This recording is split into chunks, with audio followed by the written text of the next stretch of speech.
अस्सलाम वालेकुम एवरीवन। कल हमने डिस्कस किया था configuration of parameters of vendor business partner, और उसमें हमने ये देखा था कि जो उसकी बीपी रोल है, ग्रुपिंग है, जो हमने डिफाइन की थी, और उसके बाद जो उसकी नंबर रेंज उसको हमने असाइन किया था। लेकिन जब आप क्रिएट करते हैं बीपी तो उसमें आपका परचेज डिपार्टमेंट उसमें शो नहीं हो रहा था। फिर हमने दूसरे पैरामीटर्स को यूज़ करके एक वेंडर को डिफाइन किया। उससे पहले हमने रॉ मटेरियल को भी डिफाइन किया। आज हम प्रोक्योरमेंट डॉक्यूमेंटेशन को पहले स्टार्ट करेंगे, और उसके लिए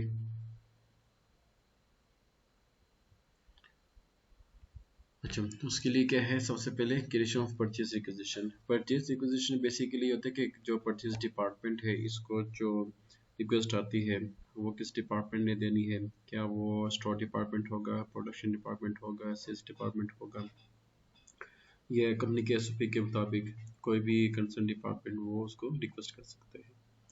रिक्वेस्ट से रिक्वेजिशन है, और ये इंटरनल डॉक्यूमेंटेशन है। परचेज रिक्वेजिशन जो है ये विद इन ऑर्गेनाइजेशन को परफॉर्म किया जाता है, इसमें कोई आपका वेंडर इन्वॉल्व नहीं होता।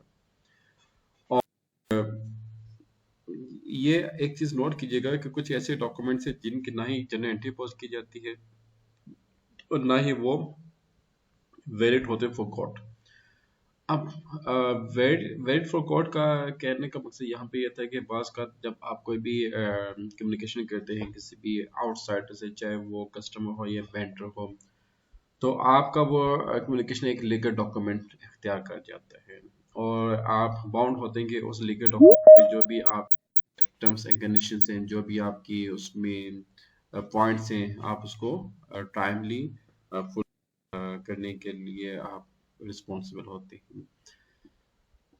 तो उनमें से एक जो डॉक्यूमेंट है, आरएफक्यू है, परचेज कोटेशन है, परचेज ऑर्डर है, ये तो आपके वेरियस डॉक्यूमेंट्स कंसिडर किए जाते हैं। लेकिन जो आपका है ये परचेज रिक्विजिशन, ये आपका इंटरनल डॉक्यूमेंट होता है। अच्छा, अब इसको स्टार्ट करने के लिए आपने एक प्रॉपर मेथड यूज़ करना है। और मेथड क्या है कि सबसे पहले आपने ये देखना है कि how many raw materials you have created. और उसका तरीक़ेकार ये है कि मैंने जैसे आपसे कल कहा था कि आप जो है प्रोसेस के लेक्चर में मैंने आपसे कहा था कि आप जो है ये जितने भी रॉ मटेरियल्स हैं इनको आप क्रिएट करें, नंबर वन। देन कल हमने वेंडर को क्रिएट किया था, मैंने आपसे कहा था कि आप जो है वेंडर्स को क्रिएट करें, you have to create 7 domestic vendors. तो आज हम परचेस रिक्विजिशन को क्रिएट करेंगे। तो उससे पहले आपने ये देखना कि how many materials you have created. तो लिस्ट चेक करने के लिए आप यूज़ करते हो MM60। तो इसमें आप जस्ट अपना प्लांट कोड पुट कर दें PLDP, एंड देन आप एग्जीक्यूट कर दें। अच्छा, we just I just created only one format and that is RM DP1001। इसके अलावा कोई ऐसा मेंबर जिसने ज़्यादा मटेरियल्स को क्रिएट किया हुआ है? Any one of you please. PLM, B fourth को देखते हैं इन्होंने क्या किया। तो ये कौन है, चेक करते हैं इन्होंने क्या क्रिएट किया हुआ है। नथिंग। और उसके अलावा है PL H1 H2 MM,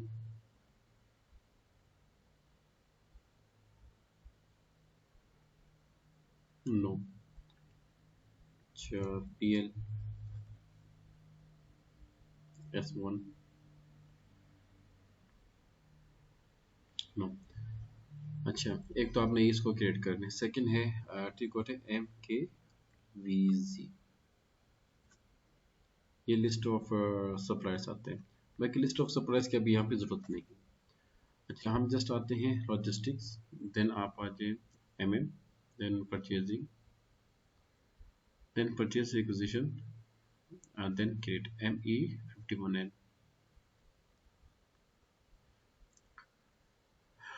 अच्छा, इसको आप क्लोज कर दें, click on header and click on item overview।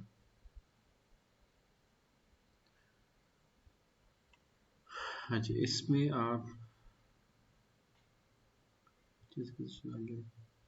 Item 10, आमतौर पे क्या होता है कि जो डबल हम मेंशन करते हैं 1 2 3 4 5 6 7, तो आपने क्या काम करना है, 1 के साथ 0, 2 के साथ 0, 3 के साथ 0, इन सब के साथ आपने 0 पुट करना है। देन ये आपका अकाउंट असाइनमेंट कैटेगरी आती है। इसमें आपने ये बताना है कि आपका जो प्रोडक्ट है वो कौन सी है, क्या एसेट है, या सेल ऑर्डर के ऊपर लेके आना है, या प्रोजेक्ट है, या कोई भी आपका इसमें आपकी जो अकाउंट असाइनमेंट कैटेगरी इसमें आ सकती है। आमतौर पर हम इसमें ऑर्डर को सिलेक्ट करते हैं। आप चाहें तो बैक एंड के ऊपर आप अपना जो प्रोडक्ट की कैटेगरी है उसको भी डिफाइन कर सकते हैं। अच्छा, ये आपका आ जाता है आइटम कैटेगरी। इसमें आपने स्टैंडर्ड को यूज़ करना है। स्टैंडर्ड मटेरियल आपका क्या था, RMDP 1001। अगर आपको अपना मटेरियल कोड याद नहीं है तो जो मैंने मटेरियल कोड यूज़ की है MM60, इसमें जाके अपना प्लांट कोड दें और वहाँ पे जितने भी लिस्ट ऑफ मटेरियल आएगी उस वहाँ से आपने कोड यहाँ पे पुट अप कर दें। शॉर्ट टेक्स्ट ऑटो आ जाएगा, क्वांटिटी आप इसमें मेंशन कर दें। अब यहाँ पे एक बहुत ही टेक्निकल चीज़ जो आपने प्रॉपर अंडरस्टैंड करनी है। अब यहाँ पे ये देखें कि आपका जो सेल्स वॉल्यूम कितना है, 700,000 बॉटल, और आपको मटेरियल के हिसाब से कितने बॉटल चाहिए, 100,000। अच्छा, अब आपको ये भी मालूम है कि जब आप प्रोडक्शन करते हैं तो प्रोडक्शन में आपकी वेस्टेज भी चली जाती है और स्पॉइलेज भी चली जाती है। तो आपने ये देखना है कि आप कम से कम 1,000 यूनिट्स जो है वो आपने एक्स्ट्रा डिफाइन करने। तो हम जो है 1,05,000 बॉटल्स जो है वो ऑर्डर करते हैं। यूनिट ईच आपने यूज़ करने। एक बात नोट कीजिएगा, यहाँ पे प्रोडक्शन वाले नहीं, प्रोडक्शन जब भी आप करते हैं तो हमेशा उसमें आप लेट से कि अगर आपके पास 1,00,000 यूनिट्स का ऑर्डर है तो आपने 1,05,000 बॉटल्स को मैन्युफैक्चर करना है, और 1,05,000 बॉटल्स की जो कॉस्ट है वो आपने 1,00,000 के अंदर आपने एडजस्ट करना होती है। ओके, अगरचे आपको फॉर एग्जांपल प्रोडक्शन के दौरान अगर आपकी कोई प्रोडक्ट स्पॉइल हो जाती है, ख़राब हो जाती है, डैमेज हो जाती है, तो आप जो है आपके पास एक्स्ट्रा 5,000 बॉटल्स का स्टॉक मौजूद होगा, तो आप वहाँ से उसको कवर कर सकते हैं। अगर आपने ऐसा ना किया और अल्लाह ना करे आपका एक ही 1,00,000 के क्वालिटी के अंदर आपकी डैमेज हो जाती है या स्पॉइल हो जाती है, तो फिर आपको दोबारा से वो प्रोसेस स्टार्ट करना पड़ेगा, प्रोडक्शन प्रोसेस। तो उसमें कॉस्टिंग काफ़ी इन्वॉल्व होती है, फाइनेंसिंग भी इन्वॉल्व होती है, टाइमिंग काफ़ी इसमें आता है, एक्सपेंसेस भी काफ़ी यूज़ हो जाते हैं, फिर आपका जो कस्टमर है वो भी मतलब हो जाते हैं। तो कोशिश मतलब कि as a consultant, as a finance professional, as a finance adviser, as a finance consultant, आपका ये काम होगा कि आप अपने क्लाइंट या जो भी ऑर्गेनाइजेशन है आप उसको ज़रा ये एक अच्छा सा प्रोफार्मा या आप उसको एक मॉडल बना के दें जिसमें जो है 1,00,000 यूनिट की प्रोडक्शन जो है वो आपने 1,05,000 यूनिट्स पे करनी है, लेकिन कॉस्टिंग आपकी 1,00,000 की होनी चाहिए, फाइनेंसिंग आपकी 1,00,000 की होनी चाहिए। अगर आपको लेट्स से कि आपके पास 1,05,000 बॉटल्स का मैन्युफैक्चरिंग बैच है, उसमें 1,000 2,000 बॉटल्स डैमेज भी हो जाती हैं, तो 3,000 बॉटल्स का आपको एक्स्ट्रा प्रॉफिट मिल सकते हैं। ये भी इंशाल्लाह हम डिस्कस करेंगे प्रोडक्शन में। अच्छा, उसके बाद ये आपकी क्या है, डिलीवरी डेट कैटेगरी ये स्किप कर दें, डिलीवरी डेट भी स्किप कर दें। मटेरियल ग्रुप हमने कौन सा यूज़ किया था, अर्थ वन, और आप इसको यहाँ से भी चेक कर सकते हो, अर्थ वन क्या था,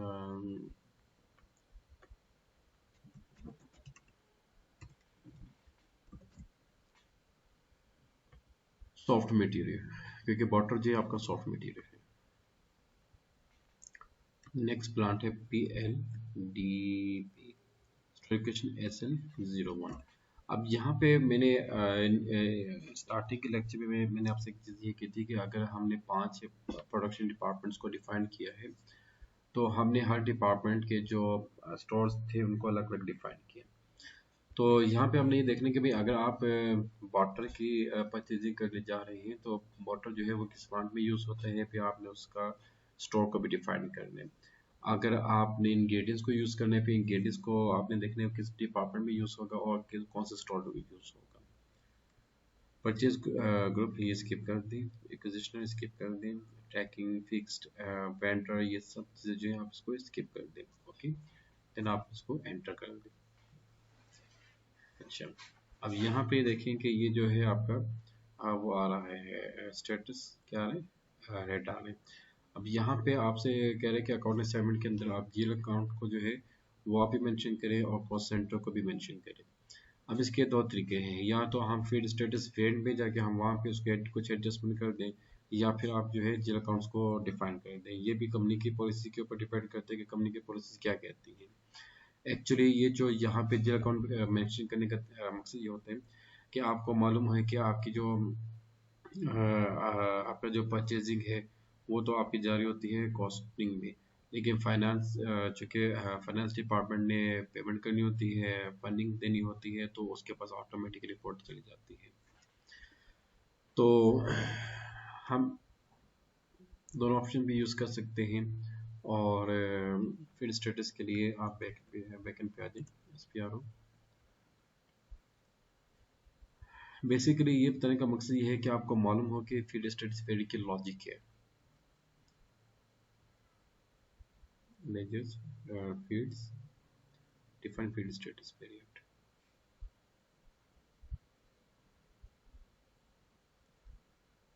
हाँ, FSTD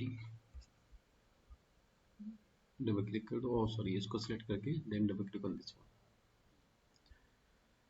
अब यहाँ पे आप ये देख सकते हैं कि पहले तो आप GW1 को देख लें, और इसमें जो ग्रुप्स हैं मटेरियल मैनेजमेंट इसमें आप देख लो, और ये देखो यहाँ पे कुछ ऑप्शन जो है वो इसमें सपोज में गिवन है, आप उसको ऑप्शन पे लेके आ जाए।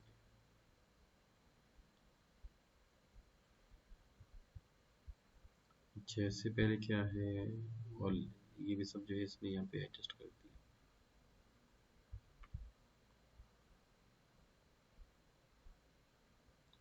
चलिए टेक्स्ट इसको भी हम चेंज करें।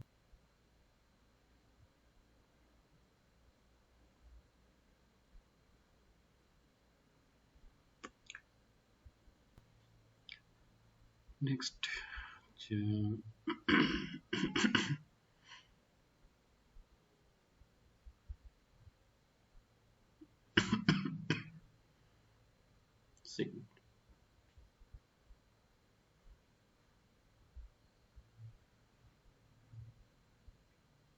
Material accounts G0006 general data में चेक करते हैं। अच्छा, इसको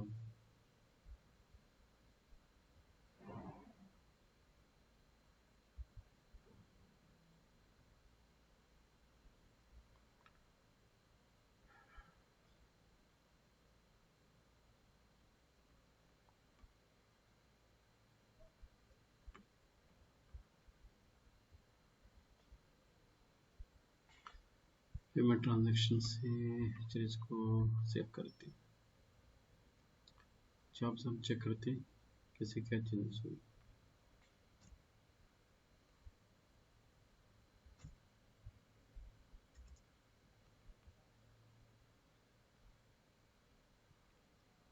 एंट्री अकाउंट। अच्छा, एक और लॉजिक आपको एक्सप्लेन करता हूँ। FS00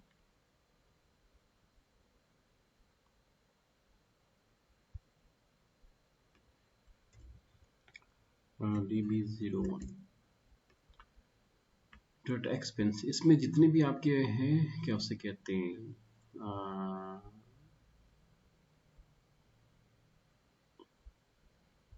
रॉ मटेरियल आपका डायरेक्ट एक्सपेंस कहलाएगा 501। अच्छा, यहाँ पे आपने क्या काम करने हैं, MDP1001 600 ml bottle bottle bottle। इस तरह से आपने रॉ मटेरियल्स को क्रिएट करना है।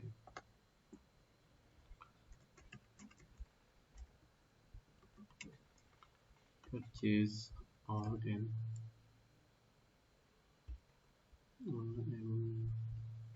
MDP1001 600 m in empty bottle। Then आप कंट्रोल डेटा में और इसको ज़रा चेक करते हैं। Okay and G004 cost account. Okay अच्छा, अब यहाँ पे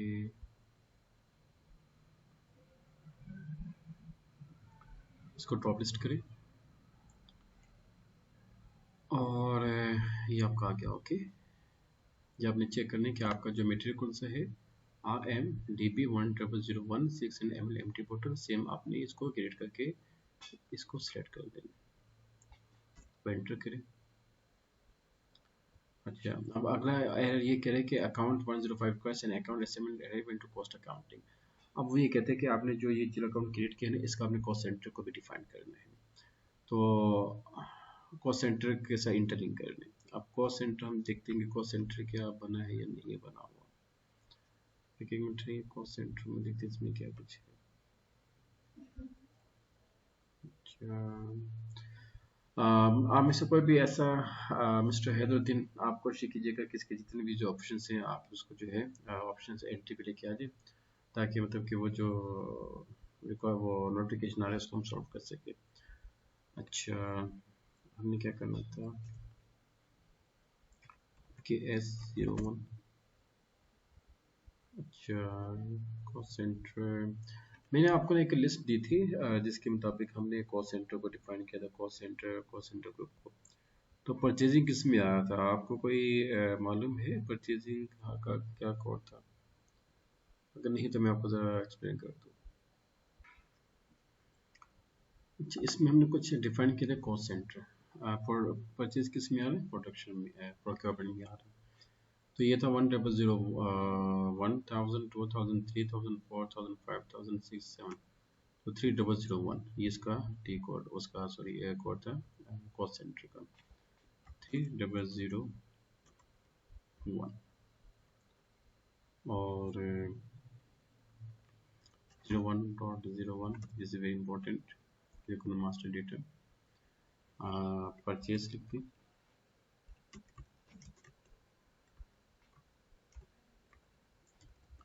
purchase department, user sapiens,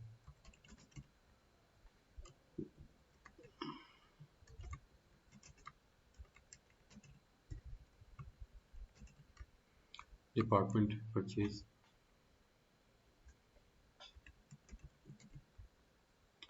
cost centre category. आप कॉस्ट सेंटर कैटेगरी को भी बैकएंड पे मैनेज कर वो डिफाइन कर सकते हैं। मैनेजमेंट, हायरार्की डिस्प्ले,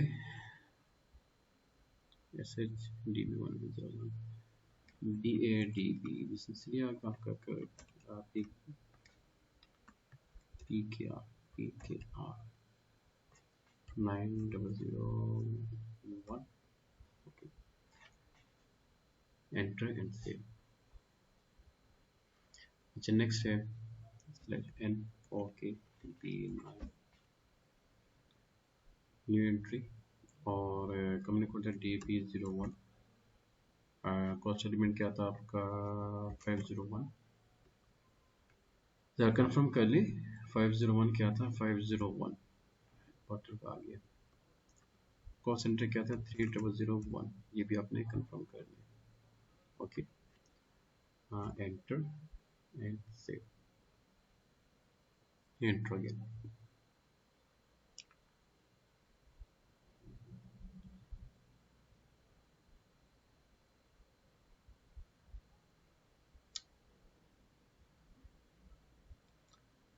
अच्छा, अब यहाँ पे आप इसको ज़रा दोबारा पुट करें 501। कॉस्ट सेंटर ऑटो आना चाहिए।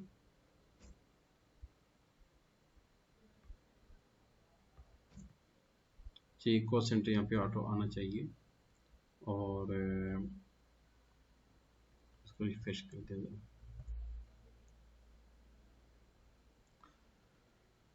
बहुत से स्टूडेंट क्या काम करते हैं कि उसको मैन्युअली डेटा पुट करते हैं। मैन्युअली डेटा पुट करने से ना आपकी बहुत सी मिस्टेक्स आ जाती हैं। जो ट्राई कि आप जो है जो भी डेटा आपने पुटअप करना है वो ऑटोमेटिकली इसकी होनी चाहिए सिलेक्शन। यहाँ पे आप 10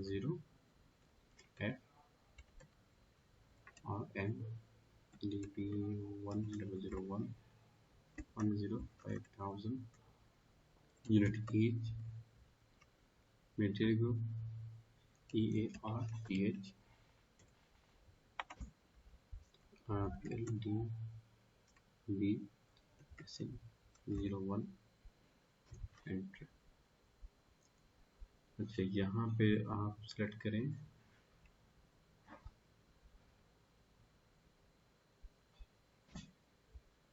ये देखिए आपका controlling area cost centre automatic आ गया। ओके, अब ये पूछ रहे हैं परचेज ग्रुप। परचेज ग्रुप अगर आपने डिफाइन किया तो ठीक, अगर नहीं किया तो आप इसको देख लीजिए। और यहाँ पे हम करते हैं परचेज ग्रुप, परचेज करके परचेज ग्रुप हम अपना बना लेते हैं।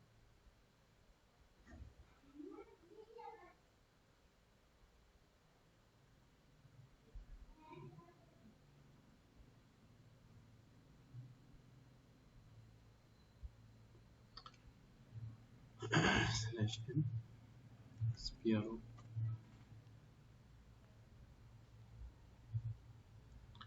come to where is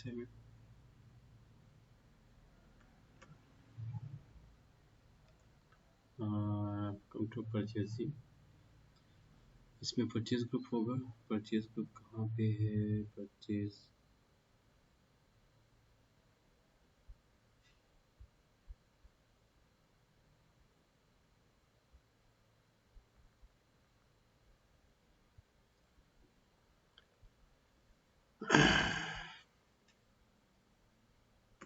create purchasing group, new entry PG1 purchase group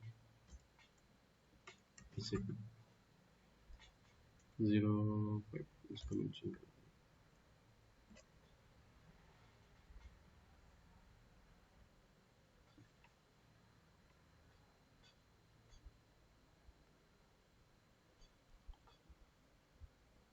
select find PG1,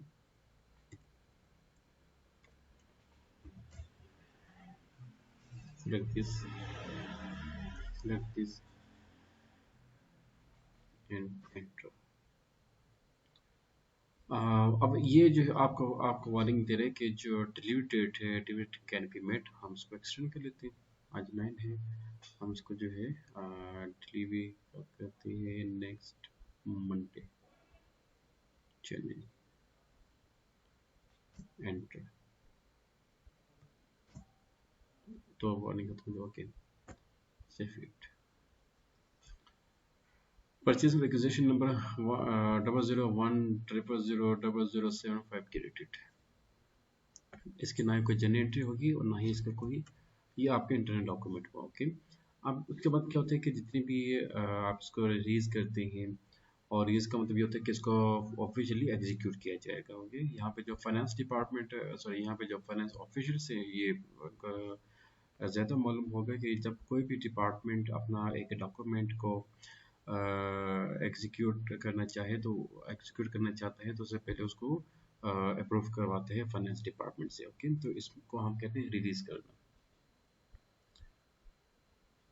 अच्छा, उसके बाद लिस्ट डिस्प्ले से इसमें जितनी भी आपकी डॉक्यूमेंट्स हैं उसके PR के वो यहाँ पे आप चेक कर सकते हैं। Okay, next is RFQ, request for quotation. कोई बता सकते हैं कि रिक्वेस्ट फॉर कोटेशन कौन किसको मेंशन करते हैं? Please any one of you, क्या होती है रिक्वेस्ट फॉर कोटेशन?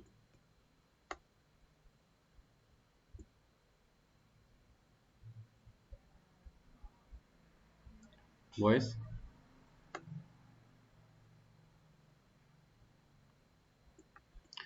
अच्छा, रिक्वेस्ट फॉर कोटेशन बेसिकली ये होता है कि आप वेंडर को जो है एक डॉक्यूमेंट फॉरवर्ड करते हैं। आप उससे एक जनरल इंफॉर्मेशन रिक्वायर करते हैं कि we want to buy this raw material with this quantity, with this quality, with this price, with these features, with this color, with these characteristics.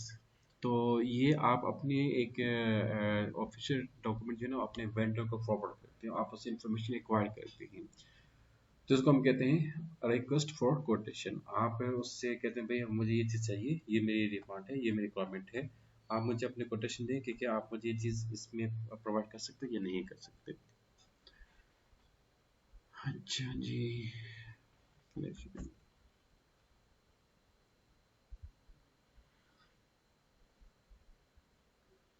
Logistics, then आप आ जाए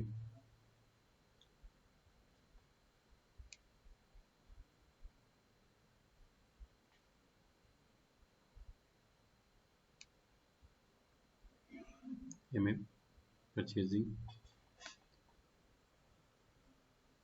अच्छा, इसमें एक और चीज़ ये है कि बाज़ वक़्त आपको मालूम कि जब आप कोई भी चीज़ परचेज़ करते हैं ना वेंडर से, तो आपने एक जैसे कि हमने यहाँ पे वेंडर जो यहाँ पे जैसे कि हमने रॉ मटेरियल की कॉस्ट मेंशन की 10 रुपीज़।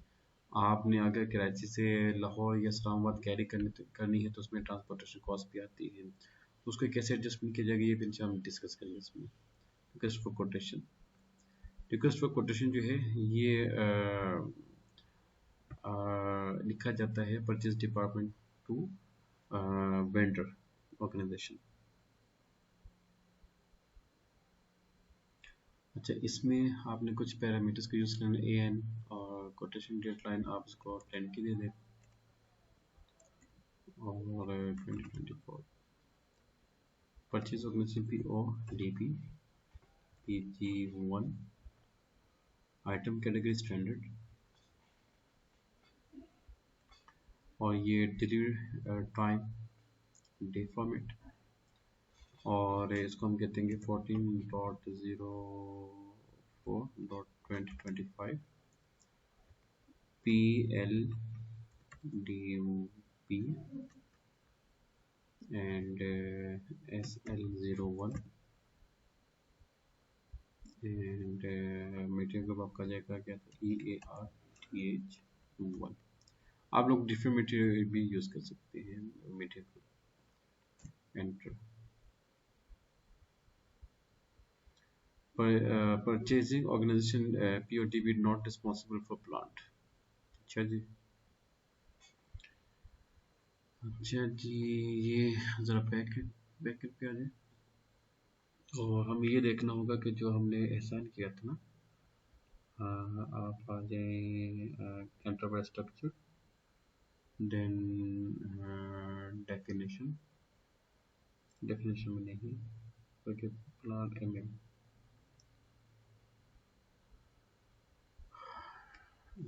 असाइनमेंट में आ जाए और MM SN purchase organisation to company code check करती कि यहाँ पे है PODB। ओके,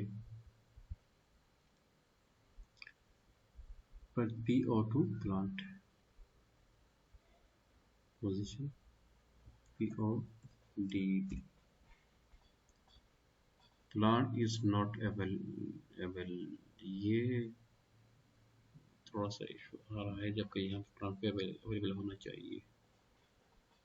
वो चीज को क्लिक नहीं करते, सॉरी, वो चीज को क्लिक करके सामने हो जाते हैं। आपकी आवाज़ थोड़ी सी कट रही है। PODB, अच्छा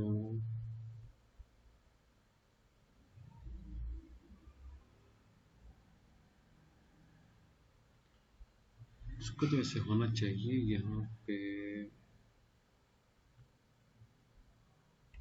POD और इसमें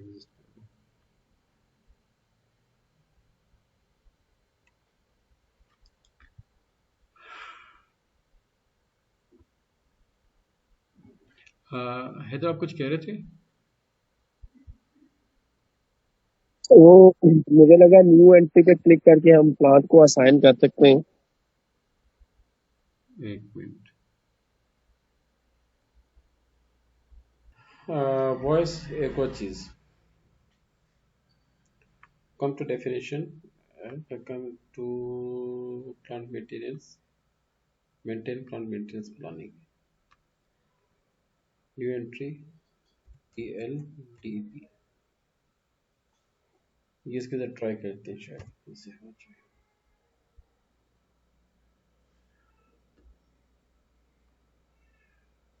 कम बैक। अच्छा, उसके बाद क्या है, ये डेफिनेशन में थे, आप इसको क्लोज कर दें, कम टू असाइनमेंट, देन आप इसको जो है नॉन मेंटेनेंस में आ जाए, assign maintenance to plant maintenance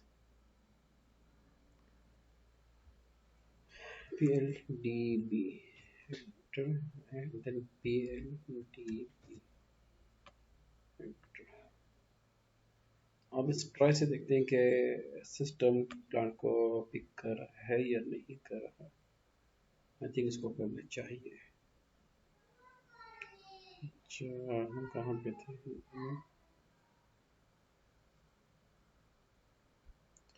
और यहाँ से स्टैंडर्ड को जो है ज़रा से मूव करते हैं, PLDB,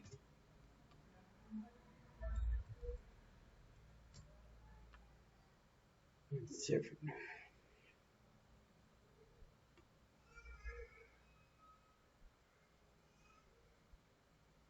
Assign purchasing to plant, PODB, plant is not available। या तो हमारा प्लांट ठीक नहीं बना, कोई ना कोई तो मिस्टेक हुई है इसमें। देखिए, प्लांट तो अगर अगर मैंने ठीक नहीं बनाया तो फिर सबका फिर ऐसा होना चाहिए। ये चक्कर क्या है वैसे?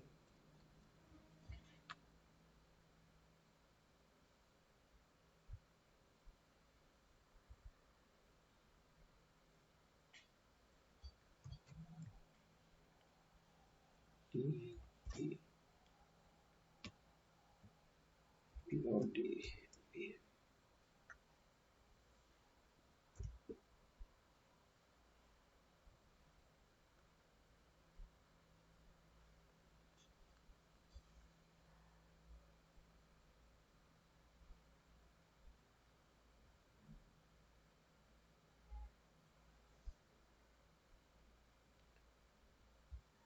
अच्छा, इसका एक और काम ये करते हैं कि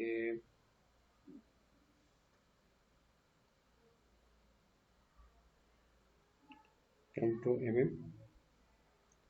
general settings for material। अच्छा, इसमें हम देखते हैं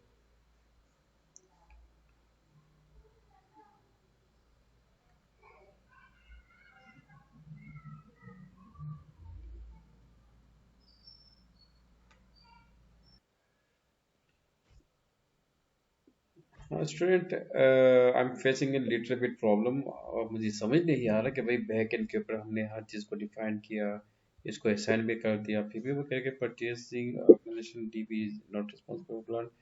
मुझे इसमें थोड़ा सी डिटेल में चेक करना होगा कि आखिर ये इश्यू की प्रॉब्लम क्यों आ रहा है, इसकी बैक एंड पे क्या कॉजेज हैं, और इसके लिए मुझे कुछ टाइम चाहिए डिटेल में। तो इंशाल्लाह मैं इसको कल मॉर्निंग में इसको चेक करके, तो कल इंशाल्लाह हम नया टॉपिक डिस्कस करेंगे, RFQ, quotation and purchase order.